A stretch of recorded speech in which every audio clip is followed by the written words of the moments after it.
Hello, everybody. Welcome, and Yeah, happy Saturday. Happy Power Hour Day.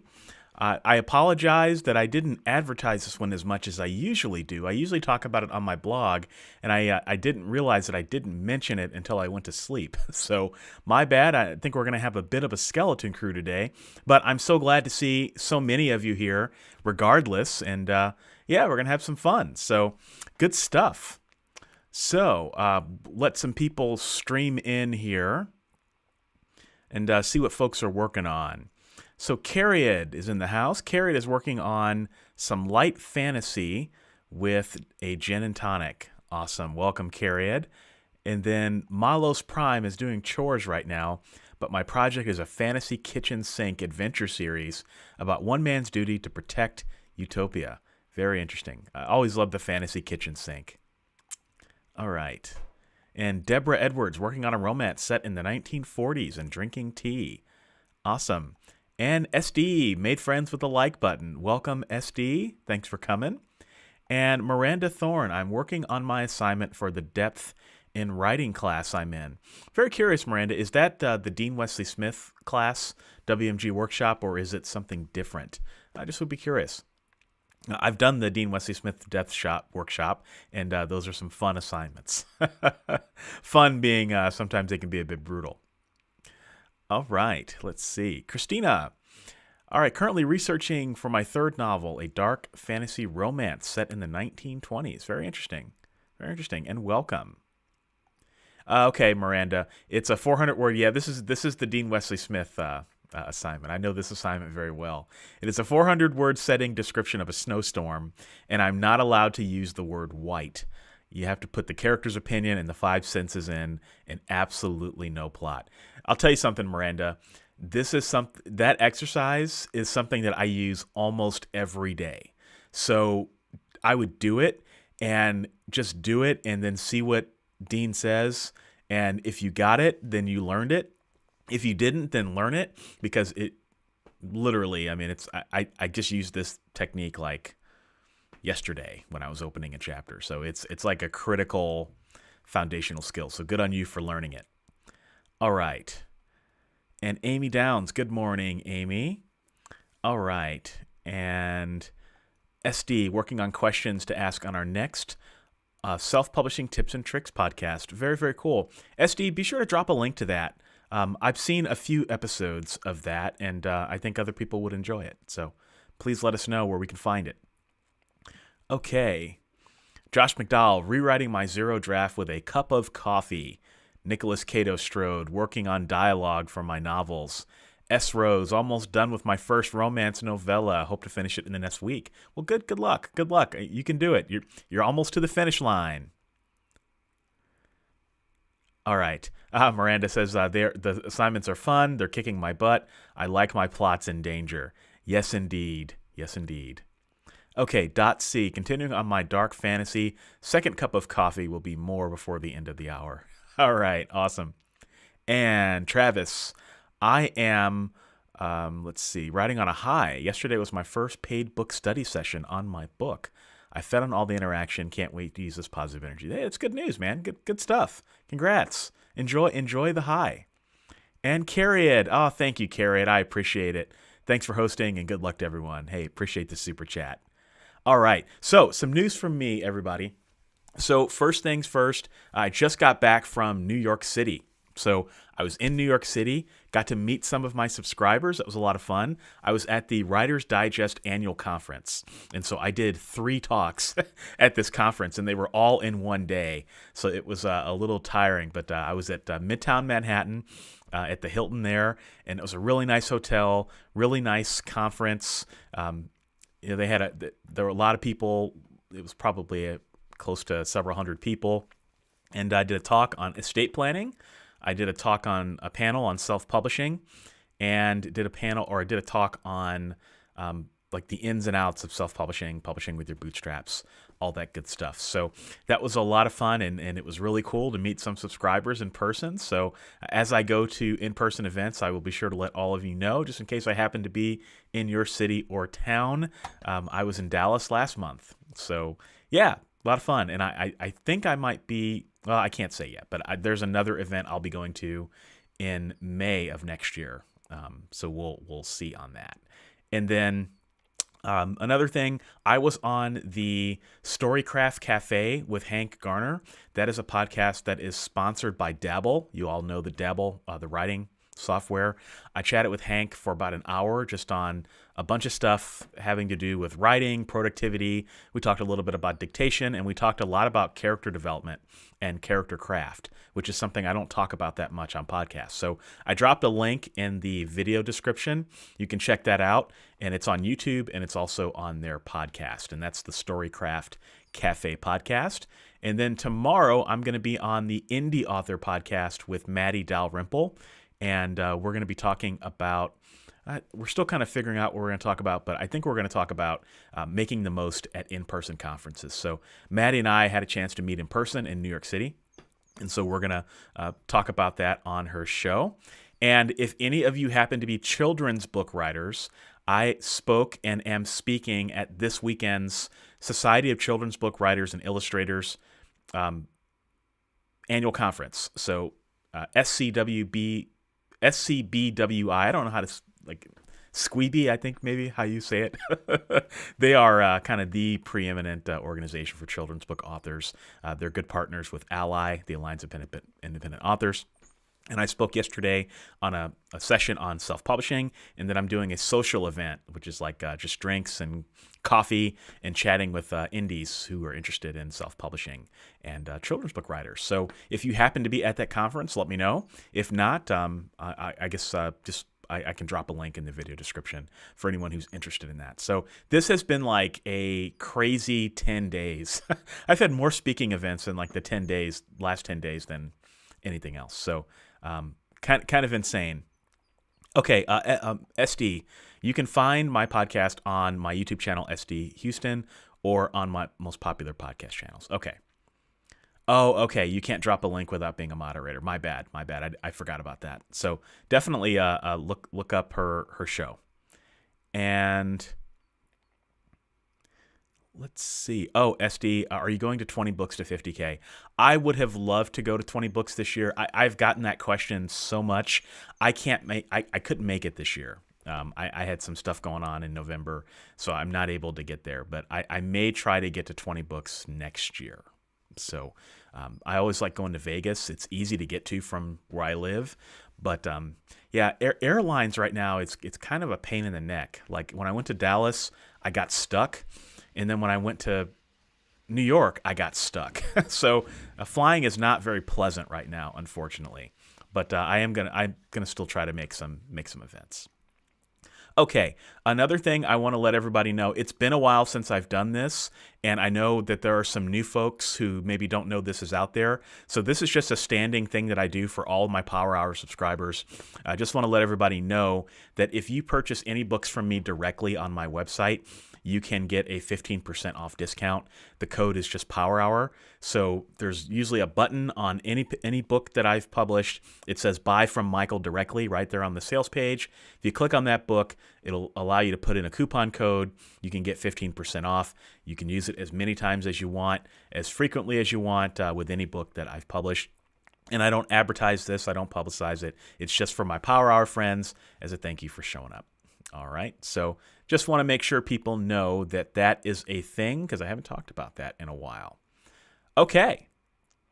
Oh, and SD says, this is the first year I'm going to 20 books. Awesome. 20 books is a great conference. It is a big conference. So what I would recommend if you go, just make sure you connect with some people ahead of time so you can hang out with them or get coffee or breakfast or meals or stuff because it can be really overwhelming. And I've heard, I haven't been since 2018, but I've heard it's gotten even bigger. So definitely make those connections before you go. It'll make your life a lot easier. Okay, so I know we have maybe mostly it looks like regulars, but I'll just go over what we're going to be doing here real quick, just in case there are some new folks or folks watching on a replay who've never seen this before.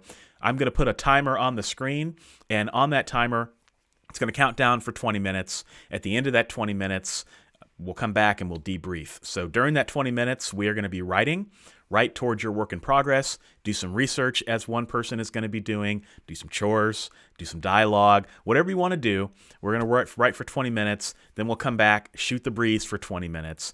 Then we're going to write for another 20 minutes, shoot the breeze. Final 20 minutes, shoot the breeze. And as you all know, I will happily stay on and answer any questions that anybody has until all the questions are answered. All right. So another thing I want to mention, I am not going to be on screen today when we do the writing sessions, and that's because I'm dictating. So I'm going to be looking like Darth Vader. You know, I put this thing on and I look like Darth Vader. So I know there will be a lot of questions on this. So I'm probably going to be walking around my office, honestly. This is going to help me finish my current novel. So with that, let's go ahead and get started, everybody. Good luck, and let's have some fun.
All right, everybody. So I want to know, how did you do? Let me know your word counts. How did everybody do? How are you feeling? Because those are the two important parts here. All right. So I was walking around my office dictating, and I did about 16 minutes worth of speaking. And I don't know how much I got yet. I still have to upload the audio and get it transcribed. But I think it was like 500, 600 words. So I'll take that. I'm almost done with this novel, and it's inching along. Like like I was trying to be done with it last week, but some things happened and I wasn't able to get to it, and so now I'm trying to finish it, and I'm literally like just a few thousand words away, and I'm just still not there yet. So I'm getting there. We did have some questions that came in. Christina asks, as an indie, how necessary is rapid release of books? How fast should you be writing? Well, I would say rapid release is not necessary. When people talk about rapid release, it's usually releasing a book every month or every other month or on a very regimented schedule. You know, on the first of every quarter, you're going to have a new book out. That's not really necessary. It certainly helps if you can maintain that pace, but I wouldn't say that it's necessary. As far as how fast you should be writing, I think you should write as fast as you're able without letting things kind of unravel. You know, so if you can write a book a month, then write a book a month. If you can write 3 books a month, then write 3 books a month, as long as it doesn't burn you out and cause other issues for you. But there's no accepted length. I mean, I tend to publish, I think I'll probably be on track for doing maybe 4 to 5 novels this year. So that shakes out to about 1 every quarter, but I definitely am not releasing a novel every quarter. So I think just do what is most comfortable for you. Don't get too caught up in what other people are doing or the pace that they're doing, because you never know what they're dealing with on the backside. Because I've known indie authors who they do the rapid release thing and then they burn out.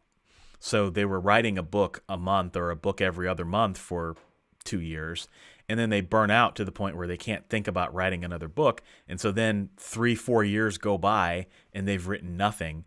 I would rather take a smaller, volume of novels and sustain that over a long period of time as opposed to flaming out. But that's just me. That's just me.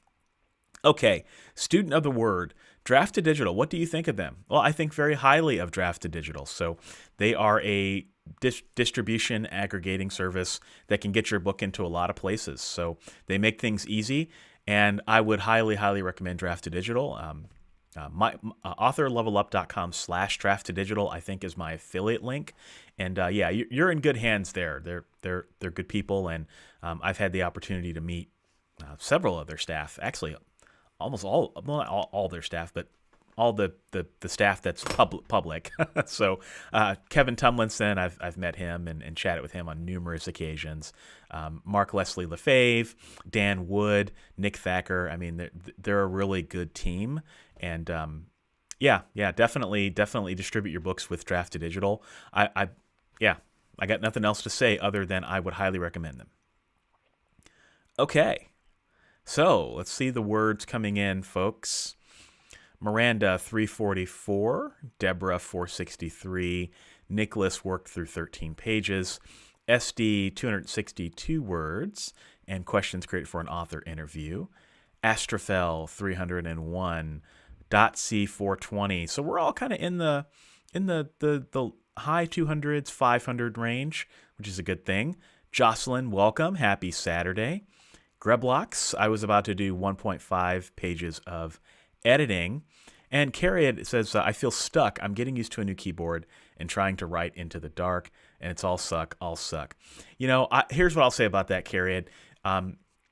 Just because the words feel bad today doesn't mean they're actually bad. So 2 or 3 weeks from now, you could actually be going back and looking at the words, and you might actually feel pretty good about them. So don't let your mind play tricks on you when you're writing into the dark. Because I know you're just now getting into it, and your mind will play tricks on you. So don't worry about how you're feeling about the words. Just keep moving forward. Okay. Let's see. Blueberry Comics. As a first-time writer, I'm struggling with finding the right first story. Do you think as a first book, one should stay more classic, stick to what you know, or something experimental? Well, that's a really good question. It's a very insightful question that I've never heard framed that way. Um, what I would say is I would focus on the first story that makes you the most passionate. All right. And if it happens to be a story that you know, great. If it happens to be something that you don't know, great. But the passion is what I would focus on, because that's what's going to see you through with the story. But yeah, there's no doubt that certainly sticking with what you know can definitely be helpful with writing your first novel, because then you're not having to worry so much about research or whether you're getting something right. But by no means is it required. All right, Jocelyn asks, what do you think of later press? Jocelyn, I've never heard of later press, so I don't know. I don't have an opinion. I would definitely recommend checking out the Alliance of Independent Authors, their ratings directory, to see if they happen to have it in there. I was trying to see if I could look it up real quick, but my phone is not cooperating. But yeah, I don't know. But selfpublishingadvice.org/ratings. Check them out, and then maybe there's some opinions about them in there. Okay, so everyone's doing a fantastic job with the writing today. So I'm not seeing any more questions come in. So why don't we jump into our second session, just so we can get that going. I'm going to put the timer up on the screen, and let's get at it, everybody. Good luck.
got to stop the music. All right. Sorry about that, folks. If you heard a cash register sound, hope I didn't blow out your eardrums if you were listening to earbuds. I forgot that I shouldn't be checking book report when I'm doing these power hours. So, all right, I'll make sure not to do that again. But it turns out my last writing session was about 500 words. So I updated or had uploaded that, got it transcribed, and then edited it. So I'm sitting at about 600 words for the day now. So I want to know what your word count is. Where are you at for the day so far? Hopefully many of you have surpassed me. I'll probably do some more dictating in the final session, but just want to try to get everything looped because I'm pretty close to the end of this. So, all right, let's see how everybody's doing. But there were some questions and comments that came in. Troy says, your content is my favorite. Just started reading Android X. Hey, thank you for purchasing that. Glad you enjoy it. That is definitely some people's favorite.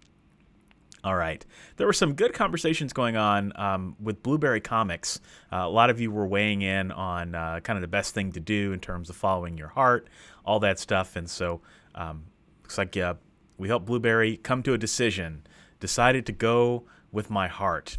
All right. So good stuff. It's always wonderful to see everybody jumping in and helping and offering words of encouragement. So good luck, Blueberry Comics. That's really good stuff. All right. Travis asks, personal question. Does anyone in your family write? The answer is no, that I know of. I do have a first cousin who is marrying someone who is a writer. He's a poet, so he'll be soon coming into the family, and that's exciting. So we've chatted about self-publishing, and he self-published his first book earlier. I think it was either this year or last year, recently, and I know he's working on another one. So that's kind of cool. But other than that, I'm the only one. I probably will only be the only one.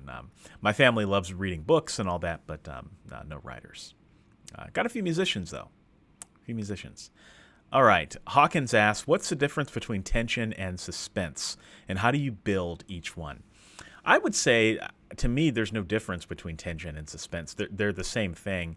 It's creating a feeling inside of the reader that they have to keep turning the page to see how it gets resolved.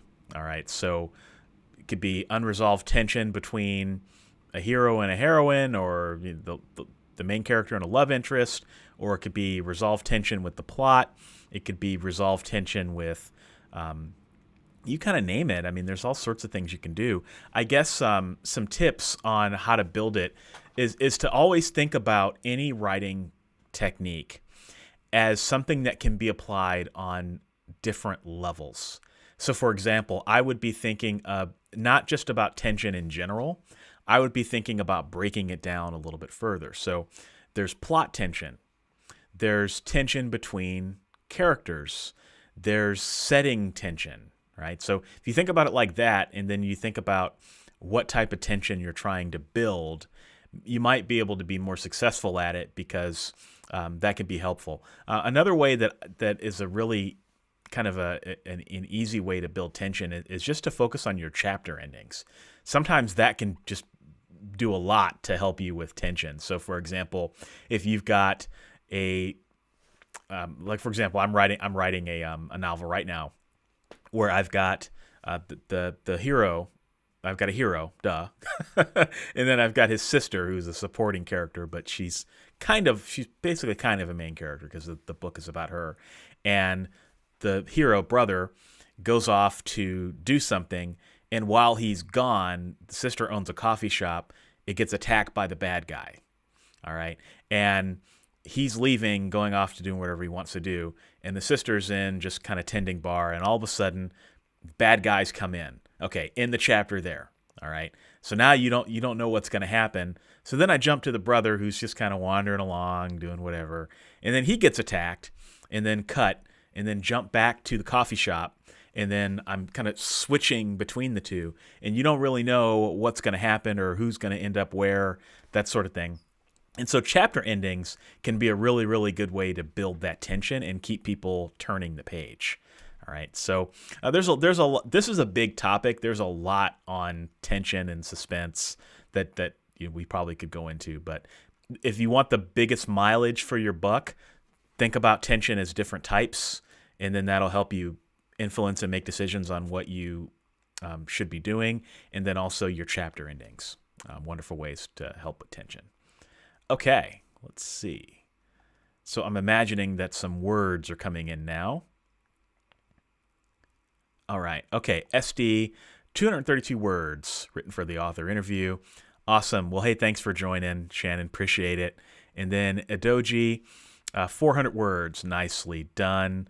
Jocelyn, I made progress. Progress is progress. 265 for Astrophel. Hey, Cariad, I had to drop out to do some research. My character is playing golf. I don't have a clue what type of golf bat he should use on this court. All right, that's you definitely don't want to get that wrong, Cariad. Yeah, so you don't want to be having him use an iron when a wood will do, that sort of thing. So good luck there. All right, or let's see. Nicholas Cato Strode, 17 pages, 30 total. All right. Troy got to 700. It isn't a good 700, but it's okay. I have to tell the story first before I can improve it. Well, hey, what matters is how you feel about it. All right. So if you're feeling good, that's what matters. All right. So, okay, Miranda finished the first draft of my assignment at 409 words, then started a load of laundry. Hey, nothing like doing some chores in the middle of writing sessions, right? So, awesome. Yeah, in fact, I think I failed that assignment from Dean, if I remember correctly. Yeah, I won't spoil what the next one is, but it's a bit of a fire and ice thing, and I think I failed the ice part, but I got the next assignment right. So, fun. Okay. Do you have a tutorial about how to do the Darth Vader dictation thing? I don't, and I probably should, right? So just give you a sense of what I do here. So this is a harmonic. Well, first off, this is a voice recorder.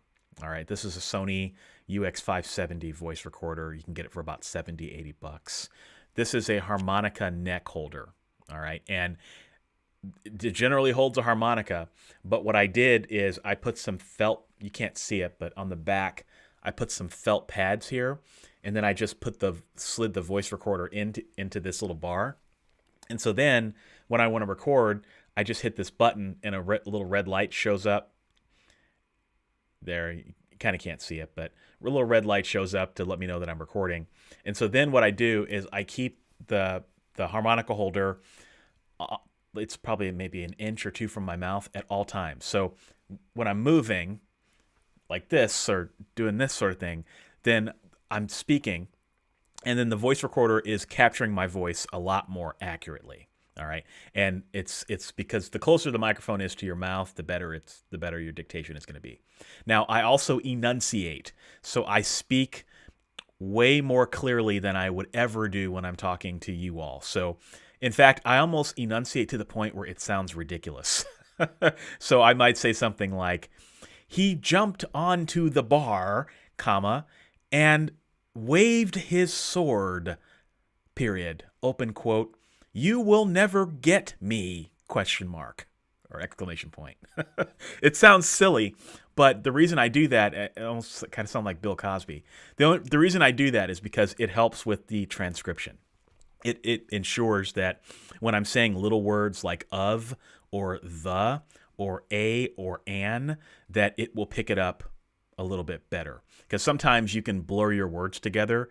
I tend to talk a little fast, and when I speak prepositions and articles, I don't do them very well, and so dragons sometimes can have a hard time with that. So I have to slow down and almost speak theatrically in order to improve the quality of my dictation. So then anyway, what I do is I use Dragon, then I'll upload the MP3 into Dragon, and then I'll use the transcription feature, and it takes a couple minutes to turn my voice into text. And then I have a Microsoft Word macro that basically goes through and cleans up a lot of the mistakes that Dragon frequently makes. And then I have cleaner text, and then I just go through and I edit it. All right, so the Microsoft Word macro is definitely more of a complicated thing. I won't go into it, but it makes a huge difference with the dictation. But yeah, the key is just make sure that you have the microphone inches from your mouth at all times, no matter what you're doing or how you're moving. Enunciate, and then use Dragon's transcription feature. And that's it in a nutshell. But yeah, I probably will do a video on it. I am probably going to update my book, How to Dictate a Book, with a little bit more information on that, because I learned a lot of that after I wrote that book. Okay. Cora, 683 for the day. Fantastic. Amy, goal is to transcribe month July of my captain's log. Oh, cool. Very nice. Okay. Let's see. Christina, do you have any experience with historical research for a novel? I'm not really sure where to start. Yeah, that is a very, very good question. I would certainly pick up books by experts in that time period. There's, in any time period, there's always 2 or 3 people that are kind of the international experts. They're kind of the go-to books. Use those books as anchors and read and devour those books, and then figure out where to go from there. Documentaries and things like that. I've actually got it on my list to write a book about how to research. So I might do that during Beast Mode. So more to come on that. By the way, all of you know I do my annual Beast Mode challenge. That is coming up later this week. So I'm trying to finish this novel first and get this novel off to the editor. Once that's done, Beast Mode will begin. So I may write that one during Beast Mode. Okay, let's see. Oh, Amy, in the assignment, in the very beginning of the video, Miranda mentioned that she's doing a workshop from Dean Wesley Smith. It's called the Depth Workshop. And in that, there are some pretty brutal assignments that teach you how to open your chapters with depth. That's what we were referring to. All right. There were some more questions that came in.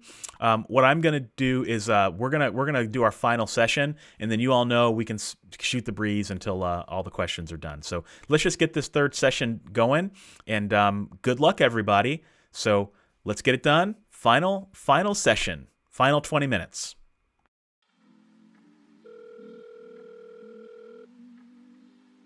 Hey, baby. It's me. I was just calling to chat with you a little bit. I miss you a lot.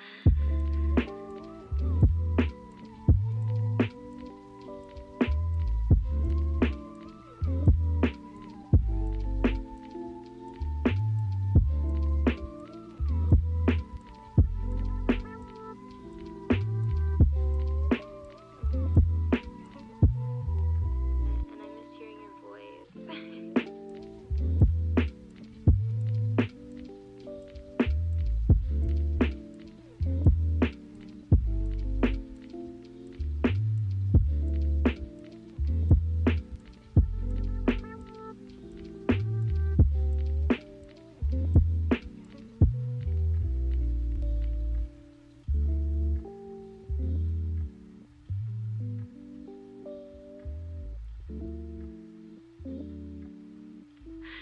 Bye, hon.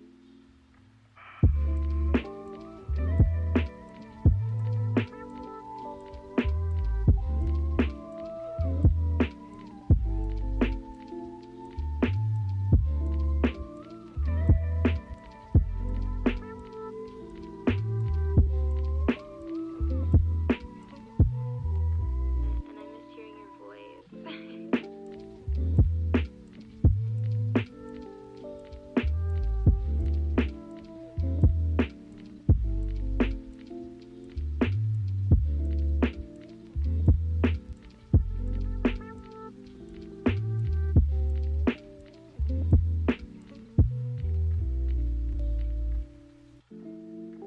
Your call has been forwarded to an automated voice messaging system. At the tone, please record your message. When you've finished recording, you may hang up or press 1 for more options.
All right.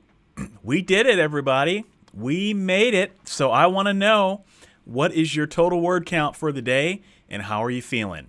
All right, let me know. So I did another 500 words. So I'm 1,000 words into my words today.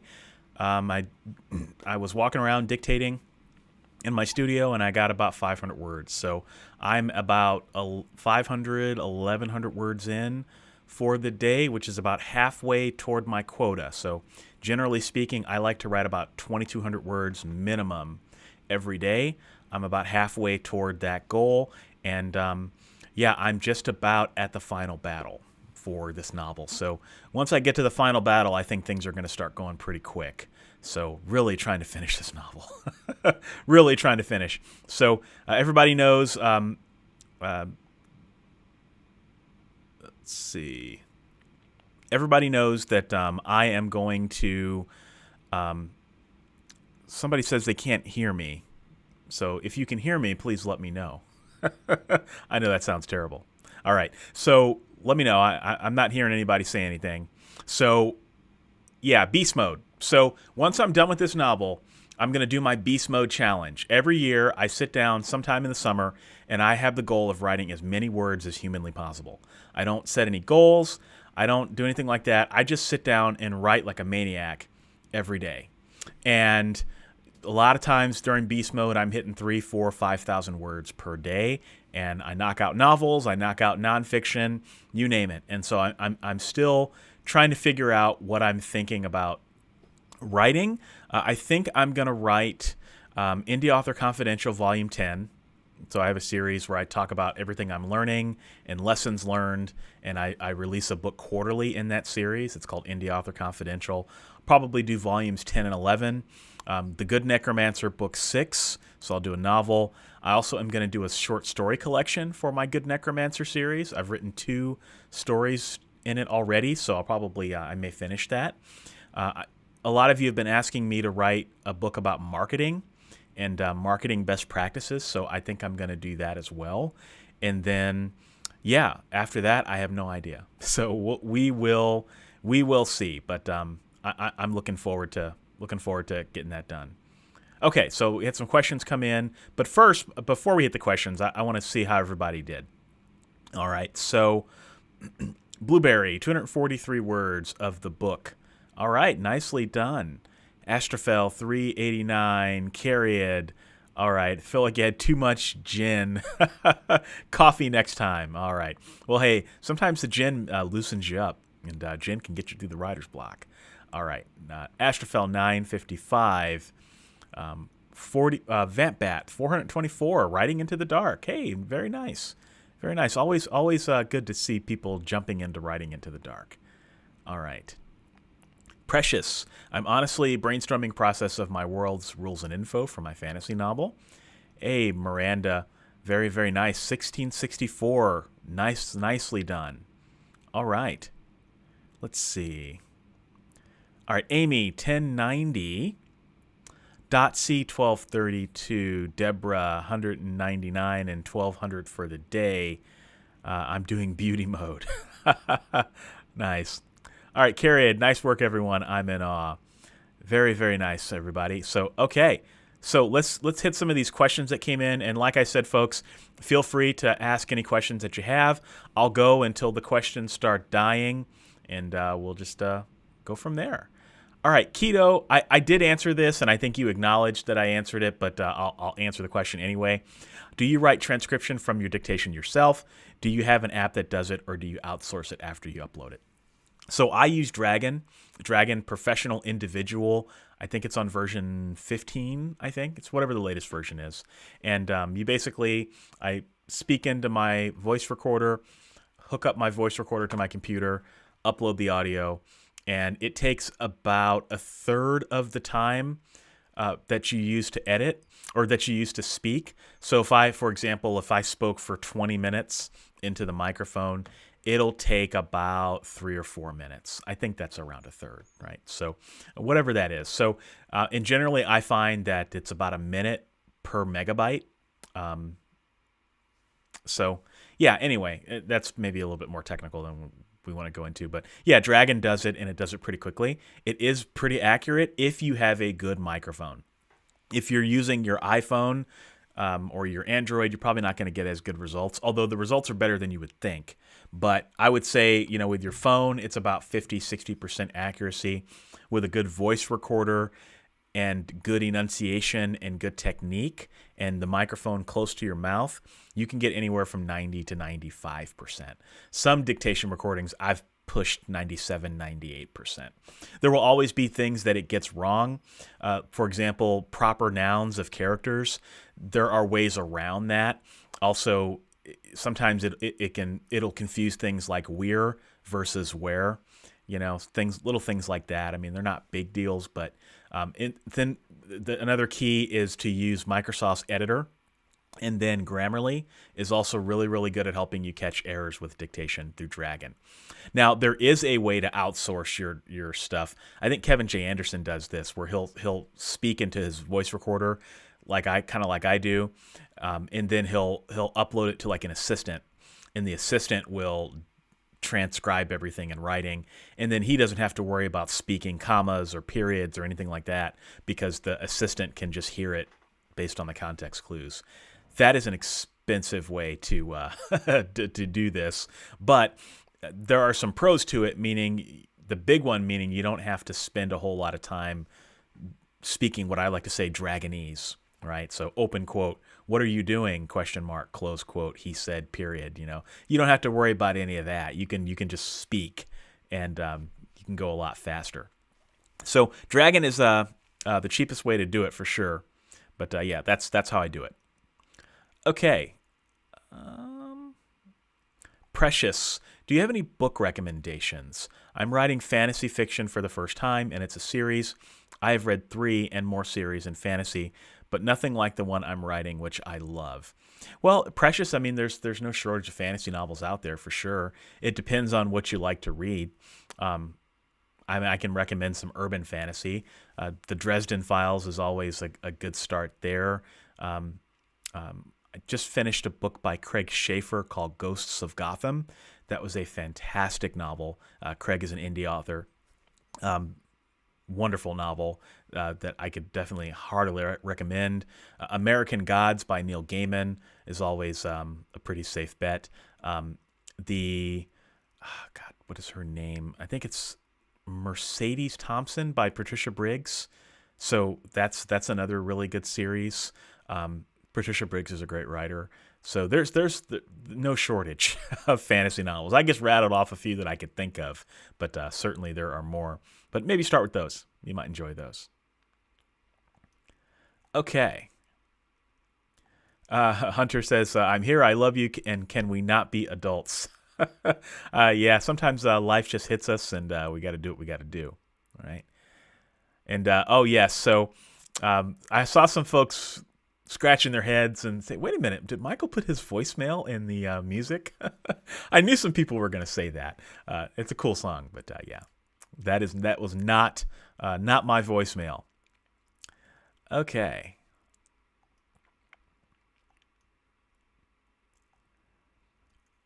All right. Troy asks about the courses we were talking about from Dean Wesley Smith, if they're if they're worth it. The answer is I feel that they are. I haven't taken a bad course from Dean Wesley Smith. He does a really good job at helping you see the craft at a deeper level in ways that I just have not seen anyone else do. I've read a lot of writing books. I've taken a lot of writing courses, and there's just none quite like Dean Wesley Smith's. His teaching methods are not for everyone, but if they are for you, they will change your writing in a big way. All right. Oh, hey, Travis. Hey, thank you, man. I appreciate the super chat. Great power hour as always. Indeed. It's always good stuff. All right. Hawkins, do you like soft magic or hard magic systems, and why? That is a really good question. I would say I like them medium. Like I like my magic systems not too hard, to the point where they just have crazy rules and they're really rigid.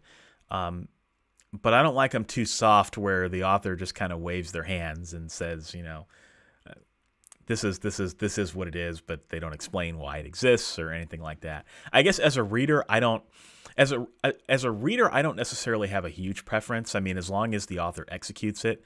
I guess as a writer, that's where my answer comes, is that I don't necessarily want to build a magic system that is crazy, like with tons of rules, but I don't necessarily want to write a book without a magic system. So I like to find the middle ground. I would say most of my fantasy series probably have a system that's like that, where I establish the rules very early on, and then I just I live within those rules. So like my Good Necromancer series, there is that magic system is definitely a little bit harder than what I've done. So the main character is a necromancer, and he has the ability to control the dead. But one of the rules is that he can only control one dead body at a time, and that dead body happens to be his assistant or his bodyguard, and that's the only dead person that he can control at that time. He also has the ability to I kind of break that rule a little bit. He's got this gang of undead spiders that he has around his house. He that's his security system, because he lives in the hood. So he has these dead spiders that are like perched up on the ceiling and stuff like that outside of his house, so that when people come, he kind of gets notification that someone's approaching his house, and he can control the spiders and do things with them and stuff like that. Sounds really gruesome, but it's actually kind of funny. But yeah, that's the magic system of that. So I don't break that. Everything that he does and everything that he has the ability to do is within the context of those main rules.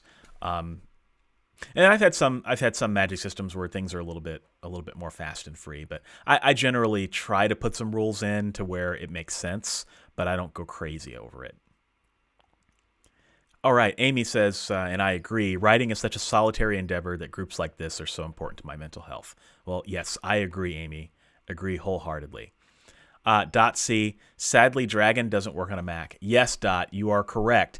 There are some ways around that. So if you are a Dragon user, you don't have access to the transcription, unfortunately, if you use Mac, but or if you use Windows or on a Mac. So, okay, so I'm going to stop tripping over my words, take my foot out of my mouth, and say this. If you happen to have a Mac that is powerful enough, then I would recommend installing Parallels on your Mac, and that way you can run Windows on your Mac. That's what I do. I purchased a pretty high-powered Mac, and I have Parallels, and I have Windows 10, and that's actually how I run Dragon. I don't have a Windows machine. That, if you are a Mac user, is one way around that problem.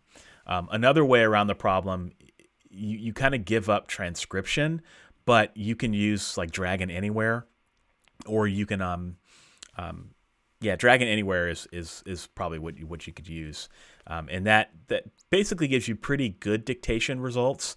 You do have to do it the traditional way where you speak Dragonese, but that is an option. And one of the things that I learned to do when I used Dragon Anywhere was I used the screen mirroring, so I could mirror my screen onto my computer, so I could at least see what I was dictating a little bit better. But yes, unfortunately,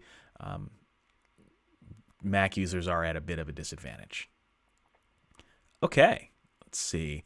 Alicia, how do you handle bad ratings? Just got a bad rating, no review, and it totally threw off my writing plans and even desire to be a writer, to be honest. Yeah, Alicia, it happens to us all. And, it didn't help that Amazon did this a few years ago, where you can leave a rating but not a review.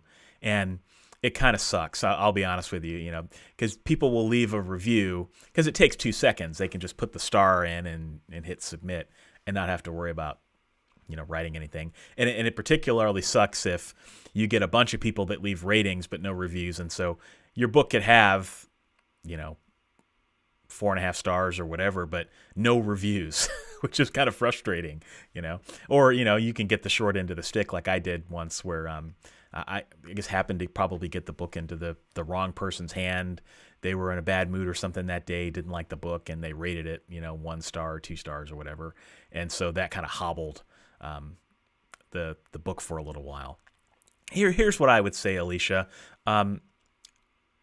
Your book is never going to make everybody happy.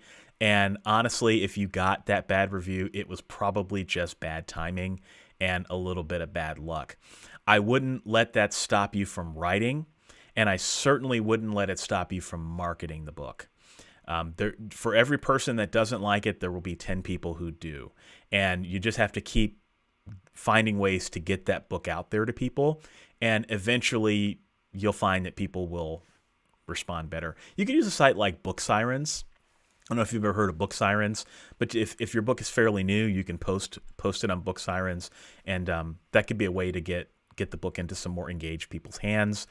You can also, if you've got a mailing list, certainly let people know that you've got that book out there and that you'd be willing to send free copies. That way you can kind of ballast some of those bad reviews, hopefully with people who will enjoy the book. All right, let's see.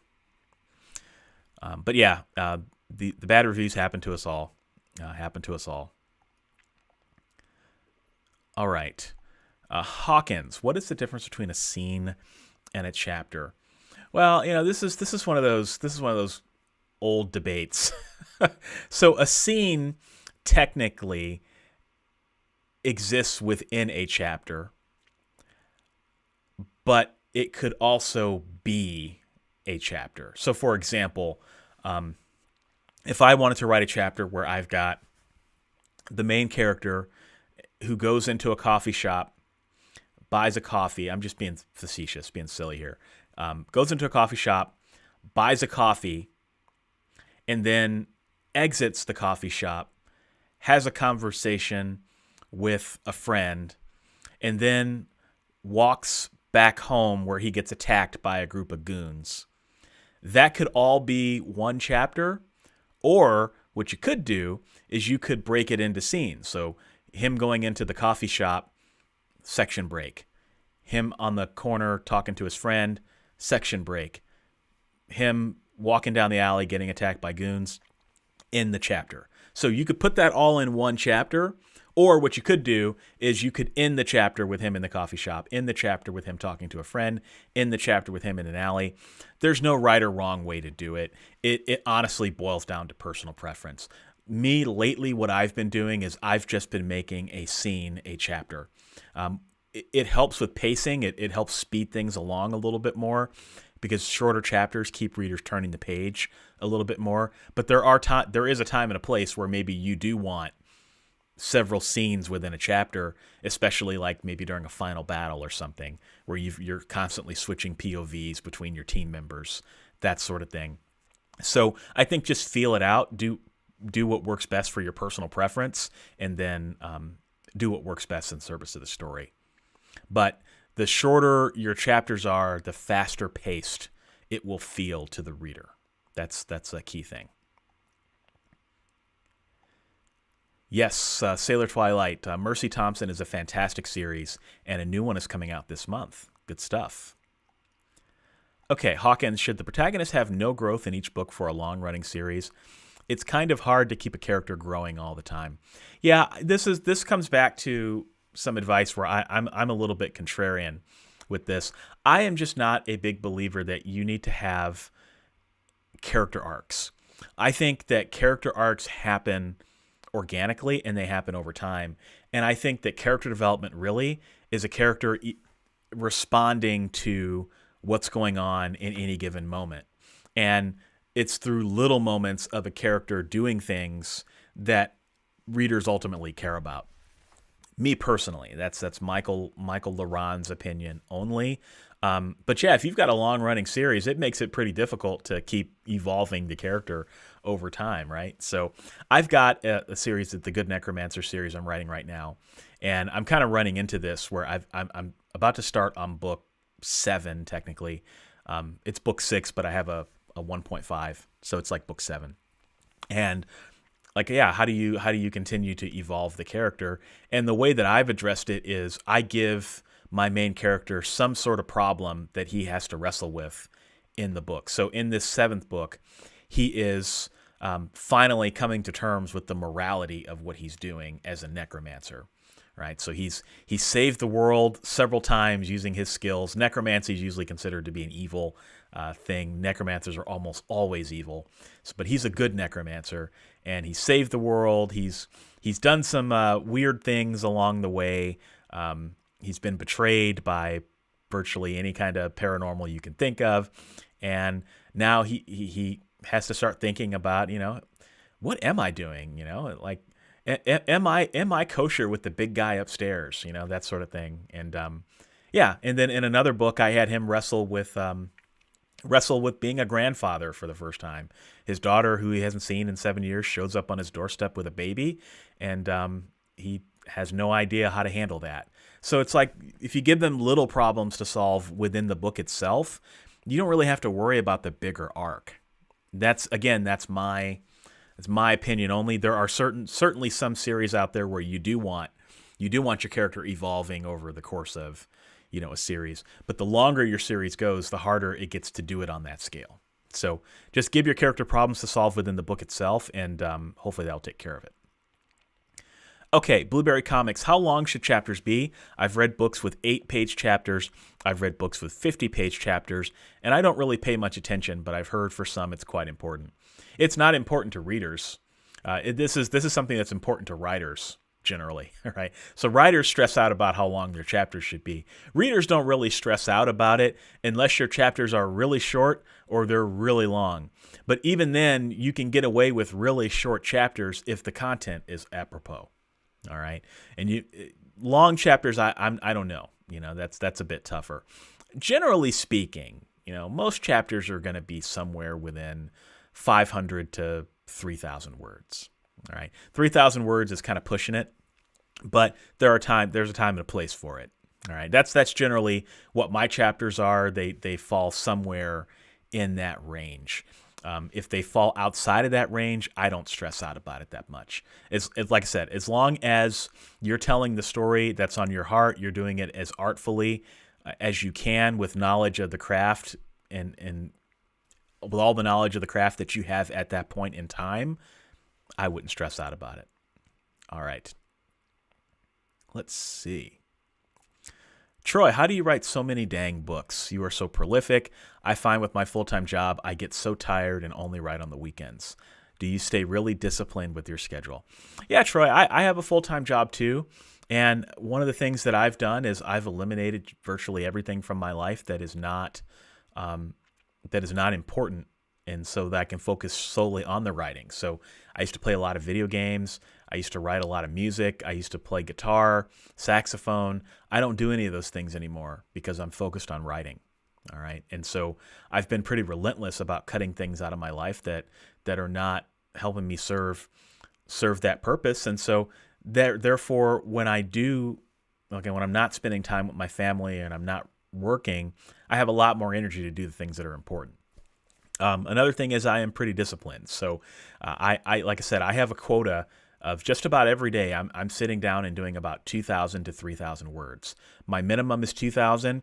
Some days I fall a little bit short of that. Yesterday I only did 1,700. All right, and some days I fly past the 2,200 like it's nothing. Like there's some days where I could have 2,200 words before breakfast, and the only place to go is up, and I end the day with like 6,000 or 7,000 words. But the key is that I focus on consistency. Consistency is everything, right? So if you can be consistent and just continue sitting down in the chair, I think you'd be shocked at what you can accomplish in a year. Because I think what people do is they underestimate what they can accomplish in a year and I forget the best way to say that. I think it's you underestimate what you can do. You overestimate what you can do in a year, and you underestimate what you can do in a decade. All right, so I could say this year I want to do 4 novels, and I blow past that and I do like 5 novels or 6 novels, right? But in a decade, there's so much you can do, and I always like to take the long-term approach with my word counts. All right, so if I do 2,200 words today, all right, or just say 2,000 for easy math, I do 2,000 words today. That means I'm going to be hitting 14,000 words in a week. That also means I'm going to be doing about a novel a month. And if I do a novel a month, that's about 12 novels a year. And if I do 12 novels a year in a decade, what is that, 120, novels in a decade? I mean, all that adds up. The math just adds up, but it doesn't add up unless you sit down and make progress. And you don't have to have a quota like I do. I didn't have a quota for the longest time. I've only started doing that like for the last year. But the key is the little things add up. So I also write in the cracks of life. So I write on my phone. So I was at the doctor's office not that long ago, a few days ago. I was on my phone writing. When I'm doing these sessions, I've got this harmonica neck holder, voice recorder around my neck, and I'm getting more mileage out of my word counts. After I do this, I'm going to go walk my dog. I'm probably going to have this thing on. And then when I come back from walking my dog, I'm going to do some dishes and laundry. And when I'm doing that, you can bet I'm going to have this thing on and I'm going to be speaking my word counts. And it's little behaviors like that that add up over a long period of time. And so, you fast forward to where I am now, and I've got that many books, and I'm prolific. But I'm not prolific because, it's the only thing I do. I'm prolific because I'm constantly sitting down and getting words in, even if it's 50 words here, 60 words there. All right. All right, let's see. Oh, okay, scenes as chapters, DCJ. That's how Dan Brown tends to do it. Definitely helps with tension building. Yeah, making just a single scene a chapter. I agree. Keto Cutie. I write background stories for my characters before I start writing, but still find myself changing their traits midstream. Is this a character building flaw? No, absolutely not, Keto Cutie. It's not a flaw at all. What happens is you start writing, and then your creative voice reserves the right to change its mind. There's the saying, reasonable people are entitled to change their mind, right? That's what happens. So when that happens, if it's character traits, for example, all you have to do is just make sure you go back to what you've previously written and update it. So don't think about it like a decision that you make that is a mistake. Just think about it like a software upgrade. Character up. Okay, I think I want this character to have their hair in a bun and not like on their shoulders. Okay, just go back and update it. It's really that simple. So just do that, and I think you'll find I think you'll find it's not a big deal at all. Okay, Keto Cutie, can you do a video about how to find a good editor? I actually have done a video on that, I think, Keto Cutie. I'll see if I can find it, but it would have been like sometime in 2020, I think. But yeah, it's probably time for me to do that again, though. It's a good video suggestion. All right, Mavro, I've been playing with AI and entering my book's synopsis to see what AI will come up with. It creates storylines that I never thought of using before. Yeah, there's definitely tools out there. Copywriting with AI is definitely mainstream now. So that is definitely happening. There's another tool, it's called Sudo-Write, S-U-D-O, Write. And that is a tool that uses GPT-3. And that essentially helps write fiction. I've experimented with it a few times. I've written some chapters and click the little button and then see what it generates. And AI is not so good at fiction right now. It's not amazing at fiction, but nonfiction, it's pretty good. I wrote parts of my Indie Author Confidential, my last book. I wrote part of that with Sudo-Write, and it did a pretty good job. So, yeah, the tools are definitely getting there. All right, Greblocks, do you dictate mostly now, or do you sit down at the keyboard? It depends on the day. A lot of times I'm dictating mostly because I'm usually on the go, but it kind of depends on the day. There's some times where I just like to be in front of the keyboard, and when I'm writing on my phone, it's usually out of necessity. All right, Troy, love the idea of that long-term mindset, thinking of things in decades. It's liberating in a weird way. Yeah, as opposed to sprinting to get everything done in a year. Yeah, you tend to relax a little bit more when you take a decade approach, Like I've been doing this a decade. I'll be 35 this year, and like, it's kind of crazy to think that I've been a self-published writer for almost a third of my life, right? I've literally been doing this for almost a third of my life. It's kind of crazy. It's kind of crazy to put it in perspective that way. Let's see. Grubblocks, do you see a difference in the tone and voice between dictation and typing? No, not really. And the reason I don't is because I'm going to have to go back through it anyway. So when I write, I do looping. So I'll write 500 words-ish. Let me put it this way. When I'm typing, I do looping. So I'll type 500 words, then I'll go back and I'll review those words. And when I'm reviewing it, that's when I'm going to be making those edits and for voice and tone anyway. And when I dictate, I'll usually upload the audio and I'll dictate a file at a time. And I'm going to have to go back through it anyway, like I said. So it really doesn't make that big of a difference to me. All right. Mavro says 50 to 80K is a nice size novel, but they do go up to 150K. Yeah, and some could go even higher than that. All right, DC, when you sit down and write, does that mean you just let the words and ideas come out without thinking about grammar or its clarity? No, I generally tend to write. I try to write correctly the first time. So I'm not a sloppy writer.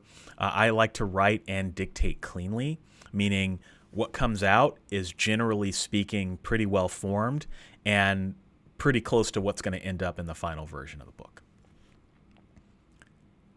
Okay. Yeah, so all good stuff, everybody. So really good questions, and got a lot of questions today. It's good stuff. All right, let's see. Okay, so there may be some more questions that come in, but I want to let everybody know that the next beast mode, or not beast mode, the next power hour is going to be September 10th. So it's going to be the second week in September, and that is because of the Labor Day weekend for my friends in the United States. I don't like to do these over holiday weekends.